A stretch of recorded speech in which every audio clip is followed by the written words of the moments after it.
E se você descobrisse um Elixir milagroso, mas o colateral fosse iniciar um apocalipse zumbi, o que você faria? Com certeza a primeira coisa seria deixar o like e se inscrever no canal. Aqui é o Drake, e nesse vídeo do Derrotando Filmes, iremos acompanhar alguns moradores de um pequeno vilarejo tentando sobreviver a infectados mortais. E eu vou apontar os erros cometidos, o que você não deveria fazer, e tentar tomar as melhores decisões para derrotar o apocalipse zumbi em O Elixir. Essa família não faz ideia de que o menor dos seus problemas vai ser uma briga por herança e traição. Começamos vendo a jovem Ningxi preparando um chá fitoterápico e distribuindo para algumas pessoas que estavam na festa. Mas de repente, o Raman, o namorado da garota, aparece chamando por ela e faz a Ningxi sair correndo para os fundos da casa. Afinal, ela nem quer olhar na cara do idiota. Vendo isso, o cara vai atrás dela e assim que os dois ficam a sós, ele pede desculpas para a namorada e uma chance de se explicar. Porém, a Ningxi não se importa com as explicações dele, até porque ele não é obrigado a pedi-la em casamento. O problema de verdade é que foi o próprio idiota que prometeu que iria fazer a proposta e depois sumiu. Em resposta a isso, o Raman fala que só estava esperando a hora certa e desabafa, dizendo que realmente ficava apavorado sempre que pensava no casamento, pois ele sabe que não estava pronto para isso. No entanto, o cara também explica que entende que errou feio e puxa uma caixinha de aliança para finalmente fazer o pedido, algo que Ningxi não vê, já que está de costas pro cara. Porém, antes que o jovem consiga fazer a proposta, ele recebe uma ligação do chefe dele e acaba sendo obrigado a voltar pro serviço imediatamente. Por isso, o cara desiste de fazer o pedido, puxa Ningxi pra frente dele e diz que a partir de agora, ela será a sua prioridade. E pra provar que está falando sério, ele suja o próprio rosto com a espuma da louça e promete que vai conversar com a garota após terminar o trabalho, deixando a Ningxi bem feliz. O mais estranho de toda essa situação é que logo após ele ir embora de moto, um carro desgovernado passa pelo local da festa e bate com tudo na traseira de outro veículo, deixando várias pessoas feridas e caídas no chão. Isso gera uma revolta nas pessoas e alguns caras vão reclamar com o motorista. O bizarro é que ao abrirem a porta do carro, eles encontram o motorista se contorcendo e grunhindo igual um animal, até que do nada o cara pira e se joga em cima de um dos homens que foi reclamar, derrubando ele na grama e dando várias mordidas no coitado, que é finalizado na hora. E isso obviamente deixa todo mundo apavorado, incluindo a Ningxi, que vê tudo de perto. Então voltamos 5 horas antes para dentro de uma fábrica de medicamentos, para entender como essa infecção começou. E nessa fábrica nós vemos um cientista embalando algumas amostras de um novo produto da fábrica One Aras. Ele coloca os produtos em 2 embalagens e manda o funcionário entregar uma amostra para o chefe da empresa e a outra para uma mulher chamada Grace, que mora em Jakarta. Isso porque eles precisam aprovar os produtos antes que eles sejam enviados para serem testados pela vigilância sanitária. Aí o funcionário pega essas maletinhas e dá para os entregadores saírem para levá-las ao destino. E no caminho até a casa do Sadmin, que é o chefe da fábrica, um dos entregadores até mesmo passa pela casa em que a festa vai acontecer mais tarde. Paralelo a isso, a Karina, que é a esposa do Sadmin, está tomando café da manhã e fala para a governanta que tudo tem que ocorrer bem nesse final de semana. E a senhora concorda, dizendo que ora muito para que ela e a Kines, que está vindo visitar, façam as pazes. Afinal, as duas se conhecem desde a infância, quando eram melhores amigas. Nesse momento, outra funcionária aparece e entrega as amostras para Karina. Paralelo a isso, a Kines percebe que seu filho, o Rei Han, não está conseguindo tirar a água do joelho por conta do nervosismo de estar no meio do mato. Por isso, ela pensa rápido e diz que ele só precisa pedir permissão para a mãe natureza, porque assim as coisas serão mais fáceis. Então o garotinho segue o conselho e finalmente se alivia. Depois disso, os dois voltam pro carro e o Rudy, que é o marido da Kines, pede para sua esposa ser amigável com a Karina, para que dessa forma eles não tenham mais problemas quando forem falar sobre a divisão da herança, já que se a Karina ficasse irritada, o pai dela também ficaria incomodado e todo o processo de assinar o acordo seria muito mais complicado, atrapalhando o divórcio do casal, algo com que ela concorda mesmo não ficando muito feliz. De volta à casa dos ricaços, assim que o Sadmin toma um frasco da amostra que foi enviada pelo laboratório, a Karina sugere que após resolverem os problemas do acordo, eles tirem um tempo de descanso para viajar e ter uma segunda lua de mel, para quem sabe ela consiga engravidar. Nessa hora, a família da Kines chega na residência e os funcionários se apressam para lhes receber e pegar as malas. E como quer se reconciliar com a antiga melhor amiga, a Karina também aparece para cumprimentá-los. O problema é que a Kines passa reto pela jovem, sem nem olhar para a cara dela. Mas ao contrário dela, o Raihan não perde tempo e dá um abraço na vodrasta, mostrando que gosta bastante dela. E pra felicidade do garoto, a Karina ainda conta que fez o prato preferido dele, que é frango frito. Aí ouvindo isso, a Kines dá uma bronca no filho, falando que ele não pode comer fritura por causa do estômago dele, e o afasta da mulher. Já o Rudy, por outro lado, cumprimenta a Karina e ele ainda entrega um presente pra ela, que na verdade é pra ela entregar pro Sadmin. Paralelo a isso, Bambang, que eu vou chamar de Bambam, está de boa no quarto jogando e fumando uma samambaia, quando do nada o Raihan aparece e faz ele perder a chance de subir de nível. Por isso o cara pune ele com um ataque de cosquinhas e pergunta se ele veio sozinho, algo que o menino nega, dizendo que obviamente não pode viajar por conta própria. E o Raihan fica bem interessado na nova besta que ele comprou, só que o Bambam fala que o garoto pode brincar com ela outra hora e o deixa mexer apenas a arma antiga por enquanto. Além disso, o Bambam também pergunta como anda a relação da Kennis com a Karina e se a mãe do menino ainda o coloca no meio da discussão das duas. Em resposta, o Raihan conta que as duas continuam brigando e que dessa vez ele foi proibido de comer a comida que a Karina fez, mesmo não estando mais doente. E como já estão no assunto, o garotinho também pergunta por que as pessoas em volta dele vivem brigando. Aí, para não fazer o sobrinho pensar que ele tem algo a ver com essas discussões, o Bambam fala que essas brigas não são da conta do Raihan e que a única coisa que importa é os dois serem leais um ao outro, o que realmente deixa o menino bem feliz. Ao mesmo tempo, o Sadmin está no banheiro. Ele olha pro espelho e percebe que seu físico mudou completamente, parecendo muito mais novo do que antes e sem os cabelos brancos, o que faz ele ficar extremamente eufórico. Ok, eu acho que em uma situação em que os nervos estão à flor da pele, qualquer pessoa agiria com um pouco de responsabilidade, mas em um caso como esse, em que o motorista passou com tudo pelas pessoas e bateu em outro veículo, o mais seguro para esses homens seria verificar os feridos e chamar por uma ambulância e pela polícia, em vez de ir confrontar o motorista, até porque o cara poderia estar bêbado ou fora de si e fazer alguma besteira caso tenha uma arma de fogo ou uma faca. Ainda mais que o cara percebeu que o motorista não estava normal na hora em que ele abriu a porta, agindo de uma forma animalesca. Numa situação dessas, o cara deveria pensar que o maluco poderia ter consumido algum tipo de droga nova, similar a K9 por exemplo, e estava totalmente fora de si. Então fechar a porta e manter o cara isolado no carro seria a melhor decisão no momento. É claro, se o carro não estivesse pegando fogo ou coisa parecida, né? Fora isso, é relativamente normal que as pessoas consumam medicamentos que ainda não foram aprovados pelos órgãos reguladores do país. No entanto, isso acontece em um ensaio clínico, que é feito em um ambiente altamente controlado e monitorado, o que claramente não é a situação aqui. Afinal, o Sadmin consumiu um remédio em casa, sem nenhuma supervisão médica ou ambiente adequado para ser socorrido caso algo desse errado. E reparando apenas no frasco, não tem como imaginar o que tem ali dentro. Até porque jamu é praticamente um tratamento fitoterápico tradicional da Indonésia. Geralmente eles são feitos de raízes, cascas, folhas e especiarias, sendo usados para várias coisas, desde tratamentos de beleza até dores e resfriados. É praticamente aquelas famosas garrafadas. O problema é que não sabemos exatamente o que foi colocado nesse frasco, porém é uma mistura extremamente poderosa e provavelmente não são apenas especiarias. Afinal, o cara rejuvenesceu pra caramba e nem toda babosa do mundo daria conta de fazer isso. E pra piorar ainda mais, parece que uma tal de Grace, que está em uma cidade bem maior e mais povoada, também vai receber esse remédio, mostrando que o que quer que aconteça nesse vilarejo também pode ocorrer em Jakarta, mas em uma escala muito maior. Agora, falando sobre as brigas constantes dos pais e da família do Raihan como um todo, esse tipo de ambiente é extremamente nocivo para uma criança, afinal ela pode sentir que está a um passo de perder os pais e adquirir uma insegurança emocional, medo e ansiedade, além de ter a chance de começar a se culpar por tudo, assim como o Raihan parecia estar começando a pensar. Por isso, o Bambam foi inteligente e cuidadoso em deixar claro pro menino que nada disso é culpa dele. Outra coisa que ele foi inteligente é em não deixar o garoto tocar em uma besta, que pode ser mortal se manipulada de forma errada, se bem que vamos combinar, a arma não está guardada da melhor forma possível também. Pelo menos, ela não está com um dardo carregado, mas digamos que ela poderia estar pendurada no alto. E assim, né, se você pega o pai da sua amiga, que para homens é o equivalente ao seu amigo ficando com a sua mãe, é bem normal ficar pistola com a situação, ainda mais se você suspeitar que a amiga ou amigo está com terceiras intenções, como herdar uma graninha do velho. Mas aí não tem muito o que fazer nessas situações, além de tentar proteger o patrimônio antes do casamento acontecer. Isso é se você tiver um bom relacionamento com seus pais, e não estiver só interessado na grana também. Paralelo a isso, o Rude e a Kennis estão na sala assistindo ao vídeo que o cara fez, pois ele quer fazer uma fusão com outra marca para vender mais. Afinal, mesmo a fábrica sendo do senhor, é o Rude quem gerencia, e como conhece bem o próprio pai, a Kennis fala que o marido devia ter mostrado a fábrica de medicamentos no vídeo, algo que ele não leva a sério. Nesse momento, o Raihan e o Bambam aparecem ali brincando com arminhas de airsoft, e a Kennis puxa o filho pro sofá para checar a condição dele, o que faz ela descobrir que o menino está com febre, e justamente por isso, o Rude briga com o Bambam, e o manda ir arrumar um emprego, pois o cara só vive do dinheiro do pai. Porém o Bambam se defende, dizendo que nesse trabalho, ele iria ser enviado para lá onde Judas perdeu as botas, isso sem contar que a Kennis também nunca trabalhou, e nem vai após a fusão da empresa. Por isso o cara fala que eles precisam apenas esperar e curtir a grana. Ao mesmo tempo, o Sadmin aparece no quarto, e surpreende a Karina com a sua nova aparência rejuvenescida, e quando ela pergunta como isso aconteceu, o homem fala que foi tudo graças ao medicamento que ele tomou mais cedo, e deixa os dois tão felizes que eles dão uma boa relaxada para comemorar. O que nenhum deles percebe é que alguns ferimentos bizarros já estavam começando a aparecer nas costas do Sadmin. Após isso, o casal vai pra sala, e a Kennis também se surpreende ao ver a aparência do pai. No entanto, o Sadmin não fala muito sobre isso, e apenas menciona pro Rude que viu o vídeo de apresentação e achou uma verdadeira merda, afinal a fábrica não aparece, que é o coração da empresa. E o cara mostra como eles valorizam a cultura local modesta e a natureza. Então ele dá um abraço no neto e manda o garotinho ir brincar em outro lugar, para que os adultos possam conversar. Aí eles vão pro escritório do Sadmin e perguntam o que aconteceu para ele ficar tão mais jovem. Mas antes de responder isso, o senhor fala que após pensar bem, ele chegou à conclusão de que não vai vender a Oniwaras, uma notícia que deixa o Bambam full putaço, já que isso quer dizer que ele não vai receber a grana, e o Sadmin não entende o porquê desse desespero, afinal ele só compra arminhas de brinquedo, um comentário que deixa o Bambam ainda mais puto, e o faz sair dali bem chateado. Depois disso, o Sadmin explica pro casal que pensou em vender a empresa, porque ao longo dos anos, ele sempre teve dificuldade em expandir os negócios, e até mesmo precisou se juntar com outra farmacêutica, por conta da falta de um fitoterápico próprio. Mas agora isso não é mais um problema, graças ao novo medicamento que eles inventaram, o Elixir, o mesmo remédio que ele tomou e que o fez rejuvenescer há alguns anos, e até mesmo curou a sua visão debilitada. E ouvindo esse discurso, a Karina fica confusa, e lembra o cara de que o plano dele era se aposentar. Aí sabendo que deve uma explicação para a esposa, o Sadmin se desculpa com ela, e fala que agora a sua prioridade é reviver a empresa com o Elixir. E para acabar com esse papo, a Kennis avisa que precisa do dinheiro para se separar do Rude e abrir a sua própria empresa, pois não quer mais depender dos outros. E quando o cara tenta falar para ela que essa não é a melhor hora para ter essa conversa, a Kennis revela que o traíra do marido anda dando umas relaxadas com uma mulher da outra farmacêutica. O pior de tudo é que ao ouvir isso, o Sadmin pergunta para a filha se ela já pensou em como o Raihan se sentiria, e ainda sugere que a culpa da traição tenha sido dela, por não se cuidar direito para ser mais atraente igual a Karina. Nessa hora, a Kennis perde totalmente a calma e começa a falar algumas verdades para o Sadmin, dizendo que a criação dela e do Bambam é totalmente culpa dele, pois o senhor nunca os ouviu e sempre deu apenas ordens, assim como na vez em que decidiu se casar com a Karina, que era a melhor amiga da própria filha. E assim que a Karina diz que não tem nada a ver com essa discussão e que já chamou a amiga para conversar várias vezes, a Kennis fala que é ela quem tem tirado o juízo do Sadmin e que claramente quer apenas a herança do velho. O que nenhum deles percebe é que durante essa discussão, o Sadmin começa a se transformar aos poucos, ficando com os olhos brancos e as veias inchadas. Fora isso, aqui também fica claro o motivo da Kennis odiar a ex-melhor amiga e também a razão do Sadmin ter defendido o Rude. Até porque, antes da mãe da Kennis morrer, a garota flagrou a sua melhor amiga relaxando com o próprio pai na cama que era dos pais dela. Então, o Sadmin os manda não misturar vida pessoal com a profissional e avisa que não vai mudar de ideia sobre vender a empresa. Mas como o casal insiste no assunto, o Sadmin joga na cara deles que ergueu a empresa do zero e fez praticamente tudo sozinho, sem receber um pingo de gratidão ou ajuda. E agora que precisam de dinheiro, eles estão agindo que nem tubarões querendo carne, iguais crianças que só sabem pedir cada vez mais. Por isso ele pega o contrato e rasga na frente de todos. O problema é que logo após fazer isso, sua transformação acelera e muitas feridas nojentas aparecem no corpo dele, deixando todos preocupados. E para piorar ainda mais, o cara vomita muito sangue e para de respirar. Por isso, o Rude se apressa para ligar para a emergência, e o Bambam bebe uma marvada para botar a cabeça no lugar. Além disso, a Karina chama a governanta e manda ela pedir ajuda para levar o Sadmin pro carro. Só que enquanto eles discutem o que fazer, o Sadmin volta à vida, com uma aparência que deixaria qualquer um que tem tripofobia aterrorizado por dias. E assim que um funcionário chega para ajudar, o Sadmin o ataca e finaliza o cara de uma maneira brutal, fazendo com que todo mundo fique com um precioso na mão. Mas não para por aí, pois após finalizar esse funcionário, o Sadmin também se joga em cima do motorista, na tentativa de acabar com ele, o que faz muito sangue contaminado cair na boca do coitado. Nessa hora, o Bambam se aproxima para ver como o pai está, e também é atacado pelo zumbi, que o derruba no chão para dar uma provadinha em carne fresca. Vendo isso, o resto das pessoas corre para ajudar a tirar o Sadmin de cima do filho, porém como isso não dá certo, o Bambam acaba tendo que finalizar o infectado com um tiro de besta na cabeça, algo que deixa todos completamente desesperados e tristes. Bom, aqui fica claro o motivo pelo qual é necessário um ensaio clínico para testar os produtos. Afinal, se o Sadmin tivesse tomado o remédio e ficado dentro de um ambiente controlado e vigiado, os médicos iriam ver os primeiros sintomas aparecendo, e já poderiam começar a estudar para criar algum tipo de antídoto para cortar o efeito da zumbificação, até porque o cara continuou são por um bom tempo, antes de finalmente se transformar. Fora que independentemente do Sadmin ser salvo ou não, pelo menos isso não iria se espalhar, já que estaria em um ambiente controlado, quer dizer, não iria começar a se espalhar por esse vilarejo, né? Pois vale lembrar que a Grace também recebeu uma amostra, então parece que independentemente do que aconteça, desde o início as coisas já têm tudo para dar errado.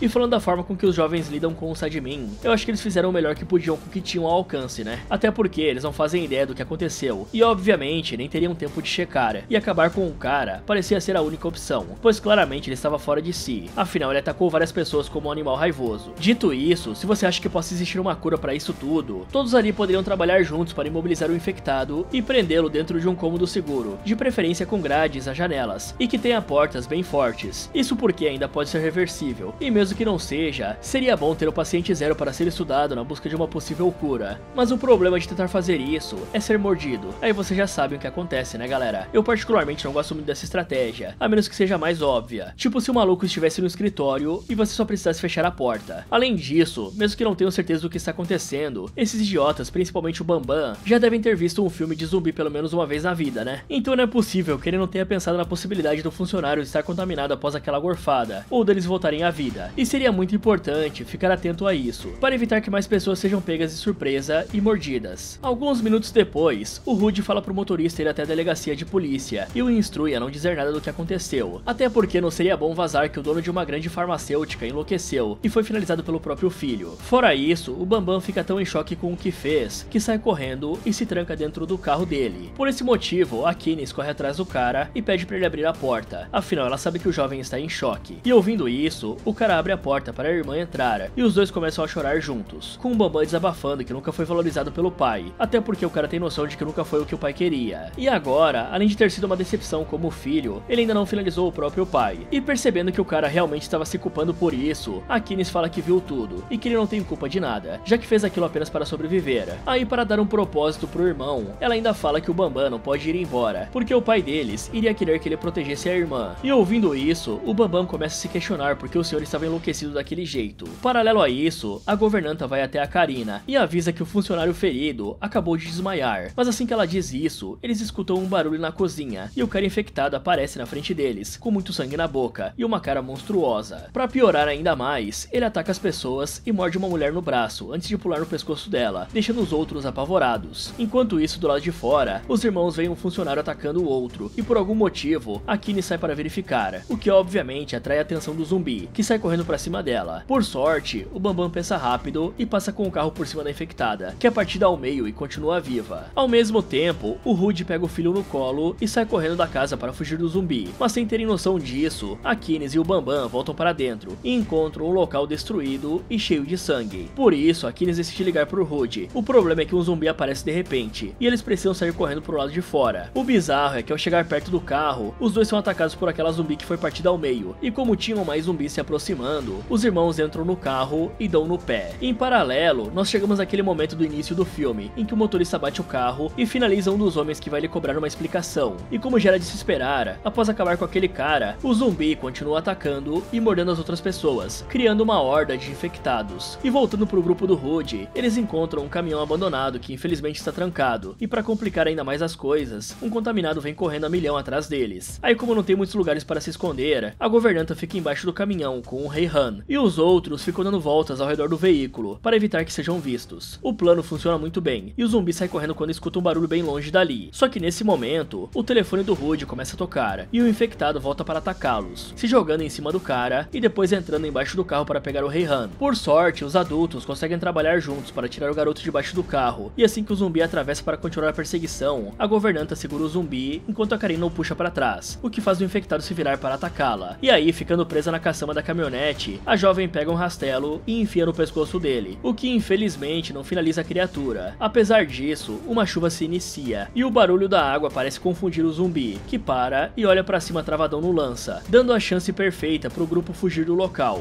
E ficando um pouco mais seguro, o Rudy retorna a ligação da Kines e conta que eles foram atacados por um funcionário que estava igual ao Sadmin, o que surpreende a jovem, já que o mesmo aconteceu com ela. E sabendo que as coisas estão feias, eles combinam de se encontrar na casa do líder do vilarejo, e o Rudy desliga a ligação sem deixar a Kines falar com o filho, fazendo a mulher ficar apavorada, pensando na segurança dele. O mais preocupante de tudo isso é que alguns minutos depois, quando o grupo da Karina chega ao ponto de encontro, eles descobrem que as pessoas do local também estão infectadas, pois a casa do líder do vilarejo é a mesma residência em que estava acontecendo a festa mais cedo. E assim que eles decidem entrar na casa, um zumbi aparece do nada, gruda no pescoço da governanta e a joga no chão. Vendo isso, a Karina não perde tempo e decide tentar ajudar a senhora, porém vários outros zumbis começam a se aproximar, e o Rudy acaba tendo que puxá-la para dentro do quintal e trancar o portão. Com isso feito, eles entram na casa com muito cuidado, e o Rudy vê que a porta da frente ainda estava aberta, e como tem alguns zumbis do lado de fora, ele faz o máximo de silêncio possível e tranca a porta morrendo de medo. Então ele volta para a cozinha e bebe um pouco d'água junto com a Karina e o Rei Han. Nesse momento, os irmãos chegam na rua combinada e veem vários infectados fazendo um lanchinho. Por isso, a Kines liga pro Rudy e pergunta onde eles estão. E o mais idiota disso tudo é que no momento em que o Rudy fala que os três estão presos dentro da casa do líder, a Katniss começa a buzinar para mostrar onde eles estão. Aí, como já era de se esperar, os zumbis escutam o barulho da buzina e correm em massa para cima do veículo, fazendo com que os irmãos precisem dar ré e sair dali o mais rápido possível. Mas ao fazerem isso, os zumbis seguem o carro e começam a atacar os outros moradores do vilarejo. Ao mesmo tempo, o Rude vê a traseira de um carro do lado de fora e mostra pra Karina, dizendo que eles precisam ir até lá. Por conta disso, o cara pega o Rei Han no colo e vai em direção ao veículo, sem perceber que os corpos sem vida no chão estavam se mexendo. E para piorar ainda mais, assim que os três se aproximam do carro, eles descobrem que o veículo estava com a frente toda destruída. E aí o Rei Han avisa que tem um infectado vindo na direção deles. Por esse motivo, o homem pega o filho no colo e sai correndo o mais rápido que pode junto com a Karina. Então eles chegam até uma casinha e o Rude manda os dois entrarem enquanto pega uma ferramenta e fica para lutar contra o zumbi, o que acaba sendo feito fora de tela, já que ele é jogado no chão atrás de uma porta. E justamente por não saber o que está acontecendo, é que a Karina pega uma faca e se coloca à frente do Rei Han, na intenção de proteger a criança até o final, já que precisaria ser um psicopata completo para jogar ela na frente do zumbi, né? Por sorte, as coisas parecem dar certo e o Rude volta bem, apesar de estar coberto de sangue. Aí ele tranca a porta da cabana e se senta para descansar. Ok, sem dúvidas, o maior erro aqui foi enviar o motorista para ir até a polícia, afinal o cara claramente engoliu muito sangue contaminado e já deveria estar começando a sofrer as mutações da transformação. Então, além dele não conseguir pedir ajuda, o cara vai propagar ainda mais essa infecção pelo vilarejo, fazendo com que as ruas fiquem tomadas de zumbis. O mais correto aqui seria prender cada infectado em um quarto e fazer uma pequena quarentena. Após isso, era só ligar para a polícia e pedir que viessem urgentemente, algo que com certeza iria acontecer, já que o Sadmin e a sua família devem ser as pessoas mais importantes do local. Era só falar que eles sofreram um ataque, o que não é mentira, e que eles precisam de ajuda imediata. Agora, falando sério, é impossível que eles ainda não tenham percebido que as pessoas contaminadas claramente são zumbis, a menos que nesse mundo não existam filmes de zumbis. Mas independentemente deles saberem ou não o que estão enfrentando, todos eles tinham que pegar o máximo de ferramentas possíveis para se proteger e para finalizar os infectados. E sem dúvida, a melhor arma aqui é a besta que o Bambam usou para finalizar o Sadmin. Então o cara tinha que recuperar a arma, que ele deve ter deixado na parte de dentro da casa, e pegar uma aljava cheia de flechas, para que não falte munição em um momento de desespero. Além disso, como o cara tem uma besta em casa, é possível que tenha ainda mais coisas importantes no quarto dele, como outros tipos de arcos, além de facas, coletes e coisas do gênero. Fora isso, uma coisa interessante de se observar aqui é que esses zumbis são claramente atraídos pelo som. E sim, pode até ser que eles tenham algum grau de visão, porém o principal para eles claramente é a audição. Tanto que assim que começa a chover, um dos zumbis fica completamente parado, sem saber para onde ir, pois a sua audição está poluída com tanto barulho de água caindo do céu. E se os nossos sobreviventes perceberem isso, com certeza vão ter mais chances de se proteger nesse apocalipse. E agora que sabem disso, ou pelo menos deveriam saber, já que teve dois exemplos claros que os zumbis seguem o som,